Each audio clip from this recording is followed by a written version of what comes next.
యేసుక్రీస్తు నామంలో పరిశుద్ధాత్మ ఆశీర్వాదమును పొందుకుంటున్న ప్రతి ఒక్కరికి హృదయపూర్వక వందనాలు తెలియజేస్తున్నాను.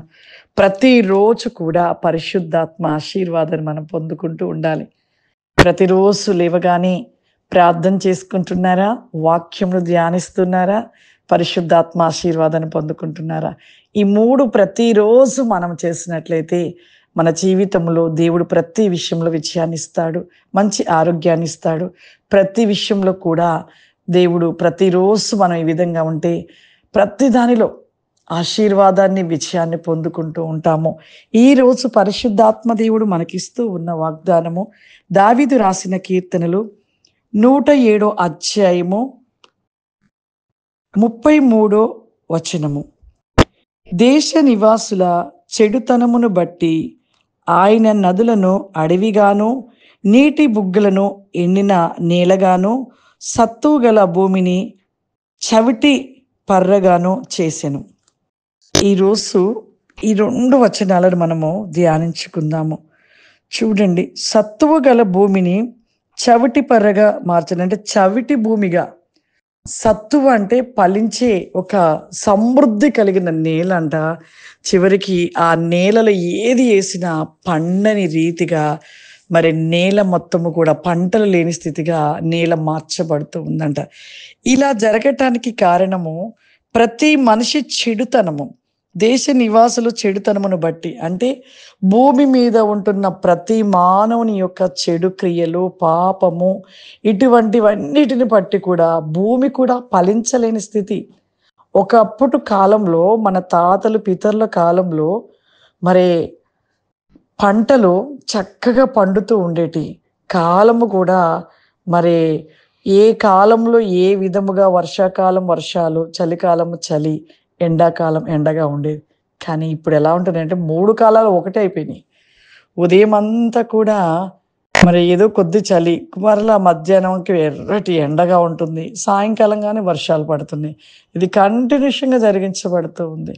ఈ విధముగా మనిషి యొక్క జీవితము, మనిషి యొక్క పాపమును బట్టి మరి భూమి కూడా ఫలించలేని పరిస్థితి, పంటలు లేని స్థితి, పంటలు పండలేని స్థితి.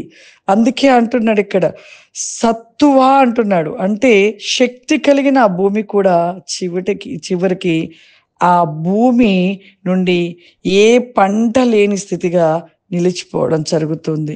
నిజంగా ప్రియులారా, మన జీవితంలో ఈ యొక్క పాపమును బట్టే ఈ విధముగా ప్రతిదీ కూడా వాతావరణము, భూమి ప్రతిదీ కూడా అన్నీ కూడా మార్చబడుతున్నాయి. ఈ రోజులలో ఈ రోగాలు, ఈ వ్యాధులు, ఆర్థికమైన ఇబ్బందులు, పంటలు పండలేని పరిస్థితులు. చూడండి, ఇప్పుడు పంట పండించాలంటే ఖచ్చితంగా అనేక రకమైన మరి మెడిసిన్స్, అనేక రకమైన వాటిని వేస్తేనే పంట పండుతుంది వాటికి. లేకపోతే పంట పండలేని పరిస్థితి, పంటలు పండలేని స్థితి. మందులు వేస్తేనే పండుతున్నవి, కానీ మందు లేకపోతే అసలు పంటే లేని పరిస్థితి. ఒక కాలంలో ఇలా ఉన్నాయా? ఇన్ని మందులు ఉన్నాయా చెట్లకి? అసలు ఇన్ని మందుల రీతిలో పంటలు ఉన్నాయా? ఒకసారి ఆలోచన చేద్దాము. పంట పండుట లేదు అంటే చూడండి, మనిషి పాపమును బట్టి వాతావరణం, భూమి, ప్రపంచం అంతా కూడా మరి ఎంత భయంకరంగా తలక్రిందులైనట్లుగా అయిపోతూ ఉన్నది. మన జీవితంలో ఈ పాపం అనేది ప్రతి విషయంలో కూడా, ఆర్థికమైన విషయము, సమృద్ధి లేని పరిస్థితి, సమస్యలు ఇవన్నీ కూడా పాపమును బట్టే.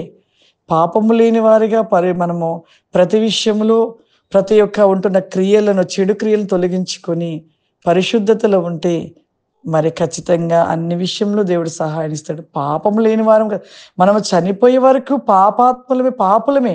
కానీ మనము ఉంటున్న మన యొక్క ఈ జీవితంలో ఒక నీతి, యథార్థత, సత్యాన్ని, క్రియలు, మంచి క్రియలను కలిగి దేవునికి ఇష్టకరమైన జీవితాన్ని కలిగిన వారిగా మనం ఉన్నట్లయితే ప్రతి దానిలో ఆశీర్వాదం ఉంటుంది.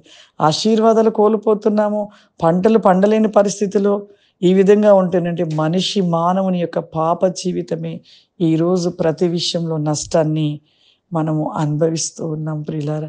కాబట్టి మన జీవితాలను సరిచేసుకొని పరిపూర్ణంగా దేవునిలో దేవుని కోసం మనం జీవించేవారుగా నిలిచి ఉన్నట్లయితే మన కుటుంబము, మన ఇంటిలో ప్రతి విషయంలో ఆశీర్వాదము, మన పంట పొలాలలో కూడా ఆశీర్వాదము దేవుడు అనుగ్రహిస్తూ ఉంటాడు. ప్రార్థన చేసుకుందాం. సర్వశక్తివంతుడా, దయగల తండ్రి, నీకు వందనాలు చెల్లిస్తూ ఉన్నాను ప్రభా. ఈ ప్రోగ్రాం చూస్తున్న ప్రతి వీడిని కూడా నాయన మీరు దీవించండి. వింటున్న వాక్యమును బట్టి వారి హృదయాలను ప్రభా సరి చేసుకున్నట్లు ప్రభా, ప్రతినేకముగా ప్రభా వారి నిత్యము కూడా ప్రభా నీలో ఫలించు వారిగా దయచేయండి. పరిశుద్ధాత్ముడ, మీ ఆత్మ చేత నింపడి, మీ అభిషేకము చేత నింపడి, మీ అగ్ని జ్వాలలుగా మండించండి నాయన. ఈ ప్రోగ్రాం చూస్తున్న బిడ్డలు ఏ వ్యాధి చేత, ఏ అనారోగ్యం చేత ఉంటున్నారో నా ప్రభా, వారిని ఇప్పుడే మీరు ముట్టమని అడుగుతున్నానయ్యా. ఆ వ్యాధుల నుండి విడిపించి సంపూర్ణమైన స్వస్థత దయచేయండి ప్రభా. వారి జీవితంలో సమృద్ధిని దయచేయండి ప్రభా. పరిశుద్ధాత్మడ, ఇప్పుడే యేసు నామములో ప్రతి బిడ్డను ప్రభా మీరు తాకండి నాయన. మీ ఆత్మ చేత మండించండి ప్రభా, మీ అభిషేకం చేత మండించండి ప్రభా. మీ అభిషేక వేకంలో ప్రతిని క్రాస్ మీద కృపరి కోమాంది లిస్టెల్ బిక్ ఆశీర్వాద వేకం చేత నింపమని యేసు క్రీస్తు నామములో తండ్రి, ఆమేన్. God bless you. దేవుడు మిమ్మల్ని దీవించును గాక. ఆమేన్.